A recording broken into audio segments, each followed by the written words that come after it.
रुख करेंगे इस वक्त की बड़ी खबर का और देखिए पुष्कर सिंह धामी उत्तराखंड के मुख्यमंत्री पहले क्या कुछ कह रहे हैं वो सुन लीजिए। और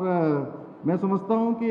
थोड़ी देर शांति व्यवस्था बनाए के रखिए, उसके बाद कार्यक्रम समापन ही होना है। तो मैं आज इस वार्षिकोत्सव के शुभ अवसर पर आप सभी को अपनी ओर से शुभकामनाएं देता हूं तथा मां सरस्वती से ये प्रार्थना करता हूं कि हमारा विद्यालय भविष्य में भी सफलता के नए नए नित नए आयामों को छूता रहे, उसको स्थापित करे। जैसा कि आप सभी जानते हैं, जैसा श्रद्धेय कोश्यारी जी ने यहाँ पर बताया कि ये विद्यालय अत्यंत ही कठिन परिस्थितियों में स्थापित हुआ और आज एक विशाल वट वृक्ष का ये रूप ले चुका है। जगाती परिवार ने इस शिक्षण संस्थान के लिए अपनी भूमि जो दान करी, जो शिक्षा सेवा का पुण्य कमाया, उसके लिए भी मैं उनको भी बधाई देता हूं कि उन्होंने निश्चित रूप से एक महान कार्य किया, क्योंकि शिक्षा के लिए इस प्रकार से त्याग करना ये अपने आप में बहुत बड़ा है। जहां बच्चों के भविष्य का निर्माण होता है,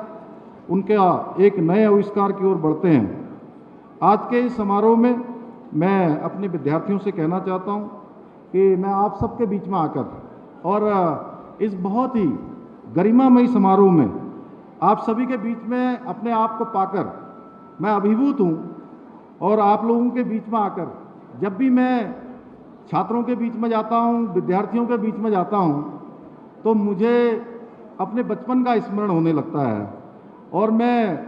अपनी बचपन की जो छात्र जीवन की स्मृतियां हैं, मैं यहाँ आकर भी जब हमारे विद्यार्थी अपना यहाँ से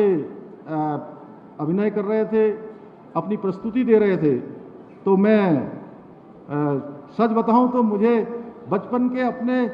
बाल्यकाल से जिस प्रकार से जीवन में शिक्षा अध्ययन के लिए प्राइमरी पाठशाला से लेकर उच्च शिक्षा प्राप्त की, वो सभी कालखंड मुझे यहाँ पर स्मरण हो रहा था।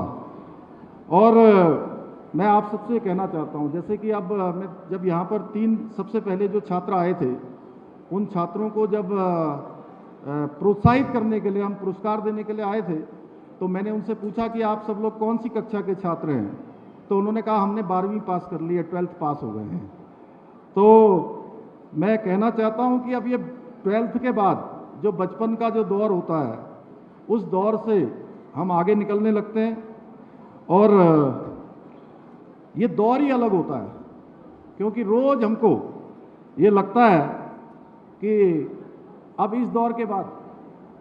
जो 12th पास हो गए, कोई